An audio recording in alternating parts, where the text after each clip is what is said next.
नमस्कार, पक्ष विपक्ष देख रहे हैं आप। मैं हूं आपके साथ नेहा दुबे। गुजरात चुनाव से पहले बीजेपी के नेतृत्व वाली केंद्र सरकार ने बड़ा दांव चला है। केंद्र सरकार ने अफगानिस्तान, पाकिस्तान और बांग्लादेश से आकर गुजरात के 2 जिलों में रह रहे हिंदू, सिख, बुद्ध, जैन, पारसी और ईसाइयों को भारतीय नागरिकता देने का फैसला किया है।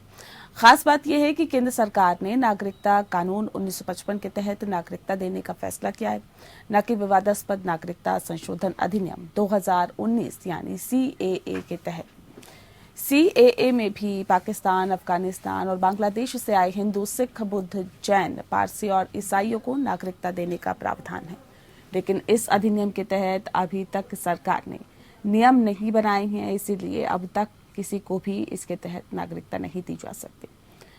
केंद्रीय गृह मंत्रालय द्वारा जारी नोटिफिकेशन के मुताबिक जो हिंदू, सिख, बुद्ध, जैन, पारसी और ईसाई गुजरात के आणंद, मेहसाणा जिले में रह रहे हैं, उन्हें नागरिकता अधिनियम 1955 की धारा 6 और नागरिकता नियम 2009 के प्रावधान के तहत भारत के नागरिक के तौर पर रजिस्ट्रेशन की अनुमति दी जाएगी या नागरिकता दी जाएगी। गुजरात के 2 जिलों में रहने वाले ऐसे लोगों को अपने आवेदन ऑनलाइन जमा करने होंगे। इसके बाद जिला स्तर पर कलेक्टर इसका वेरिफिकेशन करेंगे। नोटिफिकेशन के मुताबिक आवेदन के साथ कलेक्टर अपनी रिपोर्ट केंद्र सरकार के पास भेजेंगे। नोटिफिकेशन के मुताबिक पूरी प्रक्रिया के बाद संतुष्ट होने पर कलेक्टर भारतीय नागरिकता प्रदान करेंगे और इसका प्रमाण पत्र जारी करेंगे। कलेक्टर द्वारा ऑनलाइन के साथ साथ भौतिक रजिस्टर भी रखा जाएगा, जिसमें भारत के नागरिक के रूप में इस प्रकार रजिस्ट्रीकृत या देशीयकृत व्यक्तियों का ब्यौरा होगा और उसकी एक कॉपी ऐसे रजिस्ट्रीकरण या देशीकरण के 7 दिन की अवधि के भीतर केंद्र सरकार को भेजी जाएगी। आपको बता दें कि दिसंबर 2019 में संसद के CAA पारित होने और उसके बाद राष्ट्रपति की मंजूरी के बाद देश के कुछ हिस्सों में बड़े पैमाने पर विरोध प्रदर्शन शुरू हुए थे और इन विरोध प्रदर्शन के दौरान ही 100 से अधिक लोगों की जान चली गई थी। हालांकि CAA अभी तक लागू नहीं किया गया है क्योंकि इसके तहत नियम बनाए जाने बाकी है। संसदीय कार्य की नियमावली के अनुसार किसी भी कानून के लिए नियम राष्ट्रपति की सहमति के 6 महीने के भीतर तैयार किए जाने चाहिए या लोकसभा और राज्यसभा में अधीनस्थ विधान संबंधी समितियों से विस्तार की मांग की जानी चाहिए। जनवरी 2020 में गृह मंत्रालय ने सूचित किया था कि ये अधिनियम 10 जनवरी 2020 से लागू होगा, लेकिन बाद में राज्यसभा और लोकसभा में संसदीय समितियों से नियम को लागू करने के लिए कुछ और समय देने का अनुरोध किया गया था, क्योंकि देश कोविड महामारी के कारण अपने सबसे खराब संकट और स्वास्थ्य संकट से गुजर रहा था। इसका विरोध भी किया जा रहा था। पिछले पखवाड़े में केंद्रीय गृह मंत्रालय को CAA के नियमों को तैयार करने के लिए राज्यसभा और लोकसभा के अधीनस्थ विधान पर संसदीय समितियों को एक और विस्तार दिया गया था। राज्यसभा से जहां 31 दिसंबर 2022 तक अनुमति दी गई, तो वहीं लोकसभा ने 9 जनवरी 2023 तक समय दिया। CAA के तहत नियम बनाने के लिए गृह मंत्रालय को ये दिया गया 7वां विस्तार था।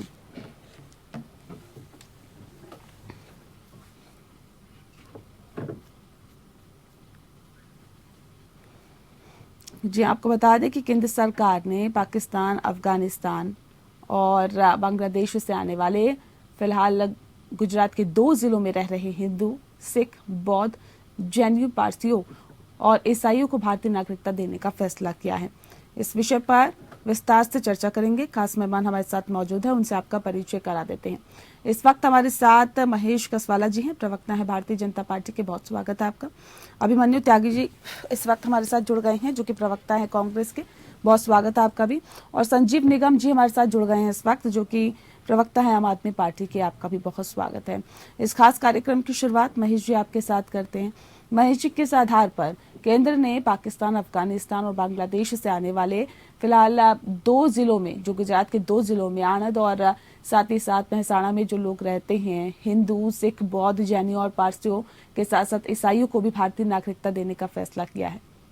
क्या वजह इसके पीछे है?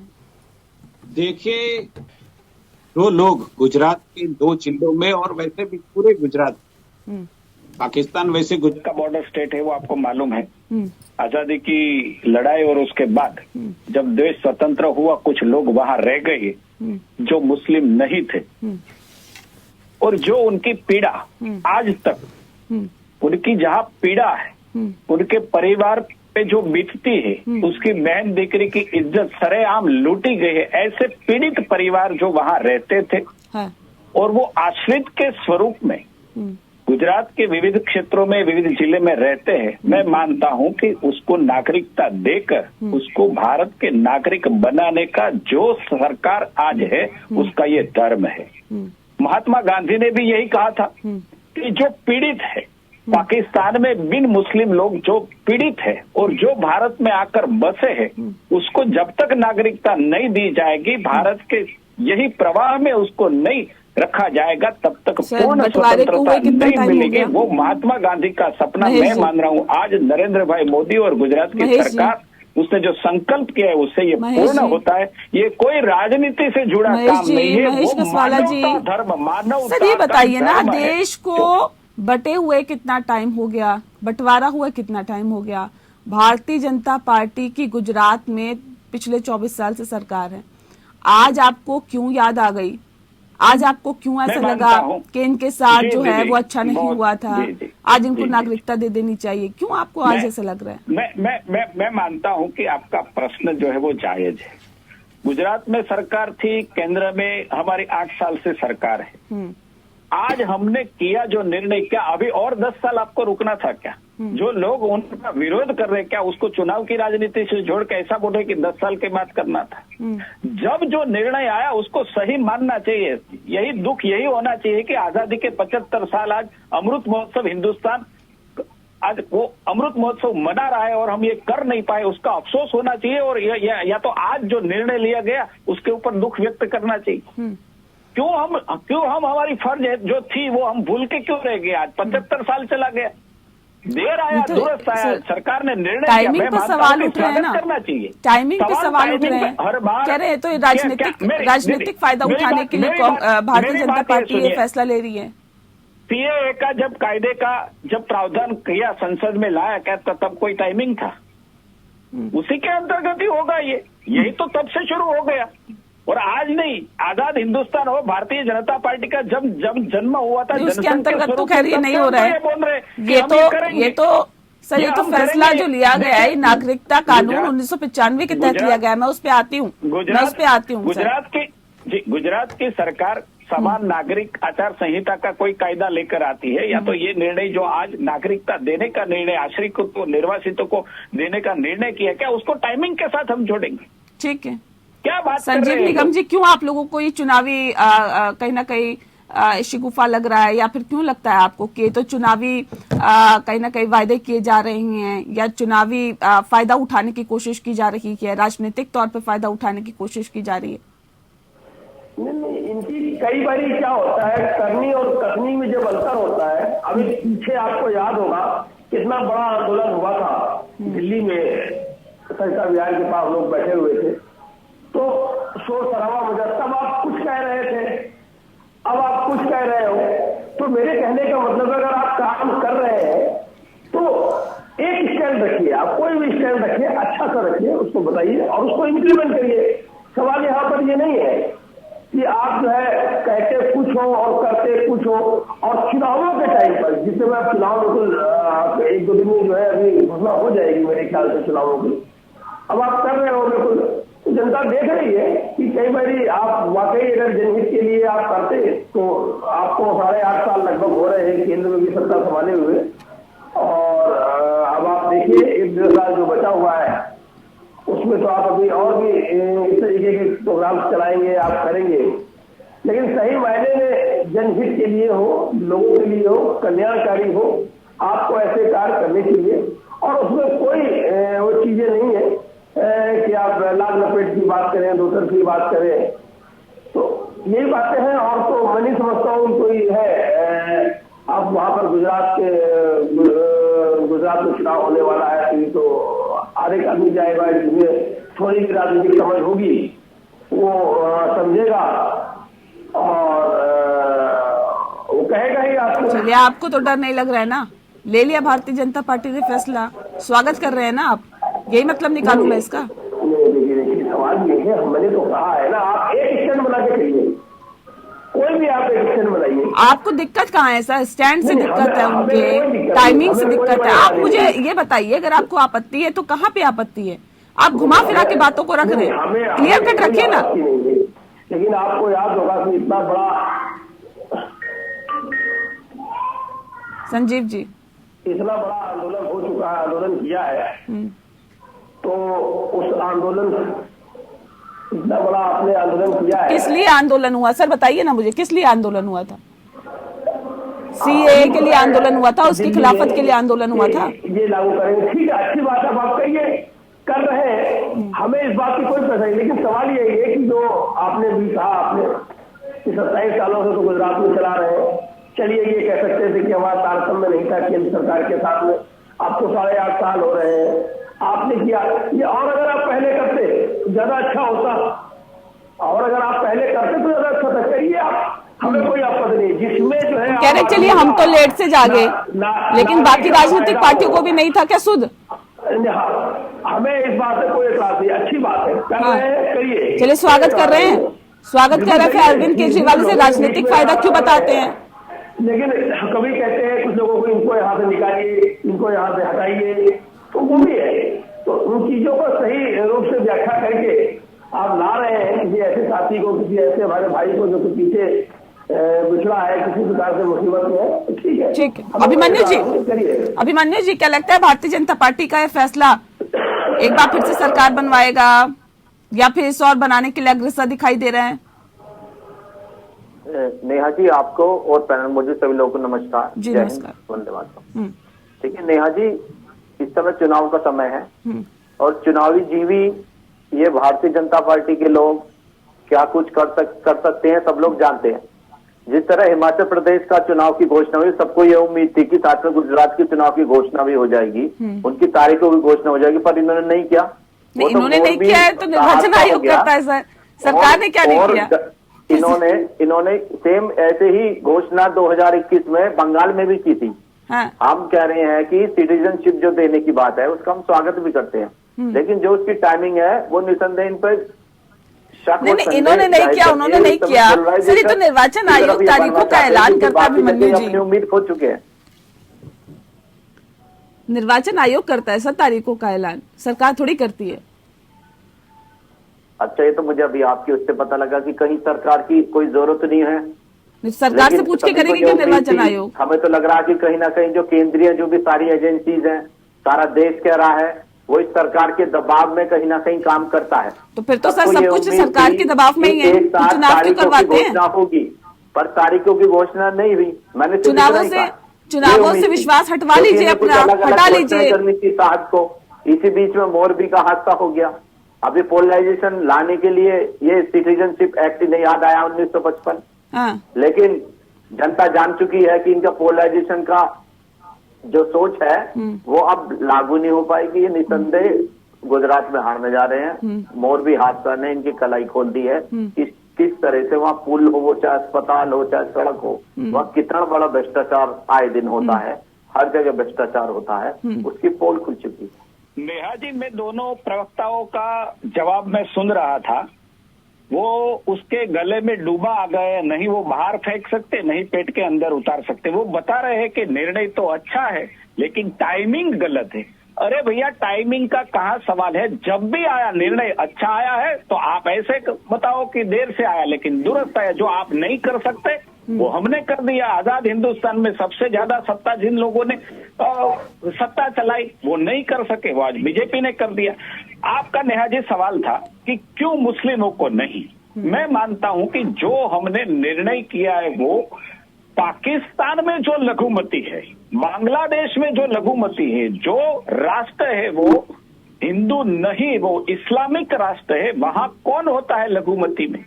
वहां सिख लघुमती में है, वहां ईसाई लघुमती में है, वहां हिंदू लघुमती में है। मुस्लिमों के अलावा जो कोई धर्म के लोग वहां रहते हैं अल्पसंख्यक, उसको वहां जो पीड़ा मिल रही थी, वहां पीड़ित होते थे। जिसको घर मार उसका घर लूटा गया, जिसकी माँ बहन की इज्जत लूटी गई, उस देश को देश निकाल कर दिया। ऐसे लोग जो गुजरात में बस रहे, वास्तव में आजादी के पहले वो हमारे परिवार के थे, हमारे भाई थे।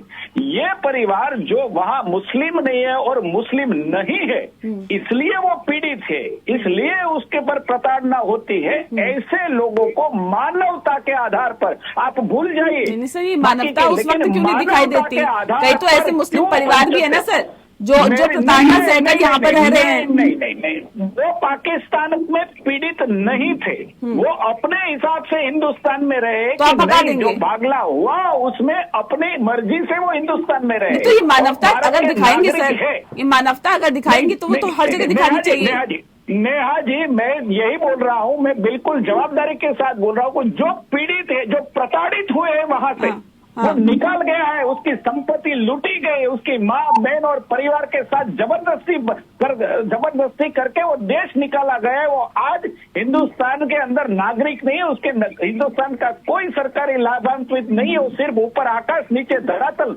रहे। उसके सही मैसेज क्या जा रहा है मुझे बताइए ना। ये भारतीय जनता पार्टी, ये भारतीय जनता पार्टी, एक सेकंड महेश जी, एक सेकंड, नहीं ऐसे नहीं, एक सेकंड मुझे बताइए ये क्या मैसेज जा रहा है? प्रधानमंत्री बोलते हैं सबका साथ, सबका विकास, सबका विश्वास। आप लोग बोलते हैं जी हम भी सबके विश्वास के साथ आगे बढ़ रहे हैं, लेकिन ये मैसेज क्या दे रहे हैं आप? ये भी तो समझाइए थोड़ा सा। यही मैं बता रहा हूँ, मैसेज यही है कि जो दुखी है, जो प्रताड़ित है, उसके साथ भारतीय जनता पार्टी है, जो इस देश की धरती पे नहीं, पहले इस देश कैसे तय होगा सर? बच्चे थे। ये कैसे तय होगा कौन दुखी कौन प्रताड़ित है? आप बता रहे नहीं, निगम जी कुछ कहना चाह रहे हैं। भारत सरकार के पास वो जो यहाँ निर्वासित के स्वरूप में बसे हैं उसका डेटा भी है। ऐसा नहीं है कि कुछ आधार नहीं है, वहाँ प्रताड़ना से जो यहाँ आ रहे हैं, आज वो निर्वासित के स्वरूप में कोई हक जिसके पास नहीं, ऐसे लोग रहे। मानवता के आधार पर सबका साथ, सबका विकास, और क्या हो सकता है? ठीक है, संजीव निगम कुछ कहना चाह रहे हैं जल्दी से। मैं ये देख रहा था, हालांकि आपने आज इस टॉपिक पर चर्चा की, ये आपकी विशेषता है कि आप किस टॉपिक पर चर्चा करें, लेकिन इस समय जो ज्वलंत समस्या है, जो ज्वलंत टॉपिक है, गुजरात में अभी 2 दिन हुए हैं, हमारे निर्दोष भाई बहन लगभग 150 लोगों ने अपनी जान गंवाई है। ठीक है सर, ठीक है, आप मुद्दे से हट रहे हैं, मुद्दे से हट रहे हैं। अभिमन्यु जी कुछ कहना चाह रहे हैं? मैं लौटती हूँ सर। अगर आप सुनेंगे नहीं, आप बात तो हमारी नहीं सुनेंगी सर। मैं जिस टॉपिक पे मैं डिबेट लेके आई हूँ उसमें तो रहेंगे ना सर। अभिमन्यु जी कुछ कहना चाह रहे हैं? अभिमन्यु जी कुछ बात रखना चाह रहे थे आप? ये चुनावों के दरमियान पुल टूटा है तो ये उत्सव का संदेश है कि ये जो है पुल गिरा नहीं, उसके लिए भी रेडी हो। नेहा जी आप उसके लिए रेडी हो सर। 7 बजे हमारी डिबेट है, उस पे हम डिबेट करेंगे, उस पे हम डिबेट करेंगे सर। अभी फिलहाल मुद्दे पे रहिए ना संजीव निगम जी। संजीव निगम जी सर मुद्दे पे रहिए। नहीं, वक्त जाया कर रहे हैं ना आप। नहीं, अभिमन्यु जी कुछ कहना चाह रहे थे, वो अपनी बात रखते फिर मैं लौटती हूँ। ठीक है नेहा जी, अभी तो जहां चुनाव होंगे भारतीय जनता पार्टी ऐसे ही घोषणा करती जाएगी, आप देखना। 8 साल हो गए इनको सत्ता में, क्या ये पहले नागरिकता नहीं दी जा सकती थी? ये 2019 में सिटीजन अमेंडमेंट एक्ट लेकर आए, लेकिन लागू नहीं कर रहे हैं। हर बार चुनाव में ये जुमलेबाजी करते हैं, ये इनके पास एक टूल है, एक हथियार है, जिसके नाम पे सिर्फ ये राजनीति करते रहेंगे, काम ये करेंगे नहीं, शोशेबाजी की बात करेंगे। जब चुनाव आएगा जहां पर भी बॉर्डर होगा, आप देखना बंगाल में भी इन्होंने यही बात करी और फिर दोबारा वहां बात नहीं करी।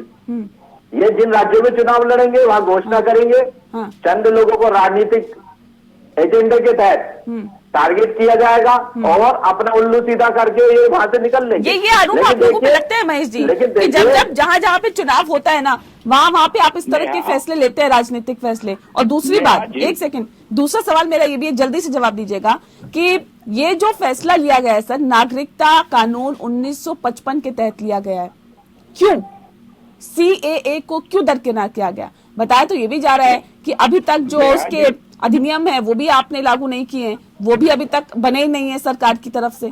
नेहा जी मैं मानता हूं कि कांग्रेस के जो प्रवक्ता है उसके पास न कोई लॉजिक है, न दलील करने के लिए कोई उसके पास सारा लॉजिक तो आप लोगों के पास है। एक भाई साहब आपके बीच तो आप तो सोशल मीडिया पे भी चला देते हैं कि बात ये है जिन लोगों की मृत्यु लोग 70 साल जो नहीं कर सका वो हम 8 साल में कर रहे हैं, वो उसके पर वो प्रश्न कर रहे हैं।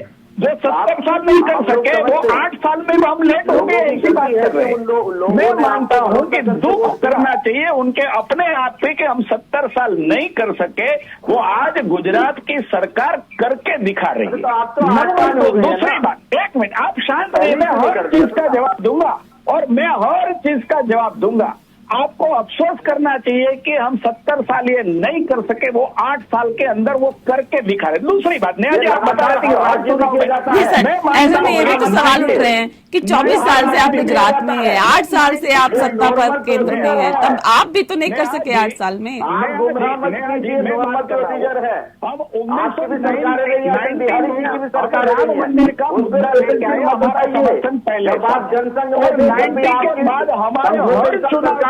राम मंदिर का मुद्दा रहता है और यही कांग्रेस वाले बताए जो राम मंदिर का मुद्दे लेके आए, मंदिर नहीं बनाएंगे, तारीख नहीं बताएंगे। अरे भैया जब आता है तो भारतीय जनता पार्टी करके दिखाती है, आप नहीं है। और जैसे वक्त आया हमने सीसीए का मुद्दा लाए, सीसीए के लिए कानून बनाए, ठीक है। सुप्रीम कोर्ट में कुछ कायदे के हिसाब से कोई बंधारणीय बेंच के पास वो मुद्दा पड़ा है, हम उसका इम्प्लीमेंट अभी तुरंत नहीं करें, लेकिन गुजरात ने तो मार्ग दिखा है। और सुन लीजिए कांग्रेस के प्रवक्ता सुन ले, जो गुजरात ने मार्ग बताया है वो पूरे देश ने स्वीकारा है, आज गुजरात में लागू किया। और आपने फैसला लिया, अच्छी बात है महेश जी, आप लोगों ने फैसला लिया, अच्छी बात है, केंद्र सरकार ने फैसला लिया, अच्छी बात है। लेकिन सर उम्मीद ये करते हैं जो सत्ता में बैठी सरकार है वो सभी के लिए है, जो प्रधानमंत्री है वो सभी के लिए है, तो फैसला भी लेंगे तो सभी के लिए लेंगे। बहुत शुक्रिया गुजरात में जो फैसला, बहुत शुक्रिया सर, माफ कीजिएगा मैं बस वक्त की कमी है। बहुत शुक्रिया आप सभी मेहमानों का हमारे साथ इस खास चर्चा में शामिल होने के लिए। पक्ष विपक्ष में इतना ही, नमस्कार।